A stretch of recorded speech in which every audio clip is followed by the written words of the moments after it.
ನಮಸ್ಕಾರ ವೀಕ್ಷಕರೇ, ಸುದ್ದಿ ಕೆಫೆ ಯೂಟ್ಯೂಬ್ ಚಾನಲ್ಗೆ ಸ್ವಾಗತ. ರಶ್ಮಿಕಾ ಮಂದಣ್ಣ ಅಂದರೆ ಯಾರಿಗೆ ತಾನೇ ಗೊತ್ತಿಲ್ಲ ಹೇಳಿ. ಸಾಮಾನ್ಯ ನಾಯಕಿಯಿಂದ ಹಿಡಿದು ಪ್ಯಾನ್ ಇಂಡಿಯಾ ನಾಯಕಿವರೆಗಿನ ಅವರ ಪಯಣ ಸುಲಭವಾಗಿಲ್ಲ. 2022ರಿಂದ ರಶ್ಮಿಕಾ ಕನ್ನಡ ಇಂಡಸ್ಟ್ರಿಯಲ್ಲಿ ನಿಷೇಧಗೊಳಗಾಗುತ್ತಾರೆ ಎಂಬ ವರದಿಗಳು ಹಬ್ಬಿದ್ದವು.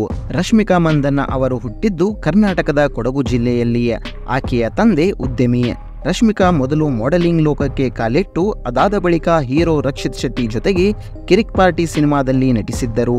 ರಕ್ಷಿತ್ ಶೆಟ್ಟಿ ಈ ಸಿನಿಮಾದ ನಿರ್ಮಾಪಕರು ಕೂಡ ಆಗಿದ್ದರು. ಈ ಸಿನಿಮಾವನ್ನು ಕಾಂತಾರ ಚಿತ್ರದ ನಾಯಕನಾಗಿರುವ ರಿಷಬ್ ಶೆಟ್ಟಿ ಅವರು ನಿರ್ದೇಶಿಸಿದ್ದರು. ಆ ನಂತರ ಮತ್ತೆರಡು ಕನ್ನಡ ಚಿತ್ರಗಳಲ್ಲಿ ನಟಿಸಿದ್ದ ರಶ್ಮಿಕಾ ಅವರು ಪುನೀತ್ ರಾಜ್ಕುಮಾರ್ ಅವರ ಜೊತೆಗೆ ಅಂಜನಿ ಪುತ್ರ ಮತ್ತು ಗೋಲ್ಡನ್ ಸ್ಟಾರ್ ಗಣೇಶ್ ಅವರ ಜೊತೆಗೆ ಚಮಕ್ ಚಿತ್ರಗಳಲ್ಲಿ ಮಿಂಚಿದ್ದರು. ಈ ಎರಡು ಚಿತ್ರಗಳು ಹಿಟ್ ಆಗಿದ್ದರಿಂದ 2018ರಲ್ಲಿ ಚಲೋ ಚಿತ್ರಕ್ಕೆ ಟಾಲಿವುಡ್ನಿಂದ ಕರೆ ಬಂದಿತ್ತು. ಅದೇ ವರ್ಷದಲ್ಲಿ ಗೀತ ಗೋವಿಂದಂ ಚಿತ್ರ ಬಿಡುಗಡೆಯಾಗುವುದರೊಂದಿಗೆ ರಶ್ಮಿಕಾ ಅವರ ವೃತ್ತಿ ಜೀವನವು ನಿರ್ಣಾಯಕ ತಿರುವು ಪಡೆದುಕೊಂಡಿತು ಎಂದರೆ ತಪ್ಪಾಗಲಾರದು. ಆದರೆ ರಶ್ಮಿಕಾ ವೃತ್ತಿ ಜೀವನದಲ್ಲಿ ವಿವಾದಗಳಿಗೇನೂ ಕೊರತೆ ಇಲ್ಲ.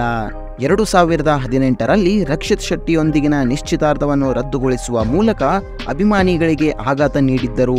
ಅದಾದ ಬಳಿಕ 2022ರಲ್ಲಿ ಹಿಂದಿ ಚಲನಚಿತ್ರ ಗುಡ್ ಬೈ ಪ್ರಚಾರದ ಸಮಯದಲ್ಲಿ ಕಿರಿಕ್ ಪಾರ್ಟಿಯ ಬಗ್ಗೆ ಮಾತನಾಡುವ ಮೂಲಕ ವಿವಾದವನ್ನು ಉಂಟು ಮಾಡಿದ್ದರು. ಆ ಸಿನಿಮಾ ಪ್ರೊಡಕ್ಷನ್ ಹೌಸ್ ಬಗ್ಗೆ ಹೇಳದ ಕಾರಣ ರಕ್ಷಿತ್ ಶೆಟ್ಟಿ ಅಭಿಮಾನಿಗಳು ಆಕ್ರೋಶಗೊಂಡಿದ್ದರು. ಅದಾದ ನಂತರ ಕಿರಿಕ್ ಪಾರ್ಟಿ ಸಿನಿಮಾ ನಿರ್ದೇಶನ ಮಾಡಿದ್ದ ರಿಷಬ್ ಶೆಟ್ಟಿ ಕೂಡ ಸಂದರ್ಶನವೊಂದರಲ್ಲಿ ರಶ್ಮಿಕಾ ವಿರುದ್ಧ ಪರೋಕ್ಷವಾಗಿ ಕಿಡಿಕಾರಿದ್ದರು. ಏಕೆಂದರೆ ಅವರ ಬ್ಲಾಕ್ ಬಸ್ಟರ್ ಸಿನಿಮಾ ಕಾಂತಾರ ನೋಡಿಲ್ಲ ಎಂದು ರಶ್ಮಿಕಾ ಹೇಳಿರುವುದು ಮತ್ತೊಂದು ಗದ್ದಲಕ್ಕೆ ಕಾರಣವಾಗಿತ್ತು.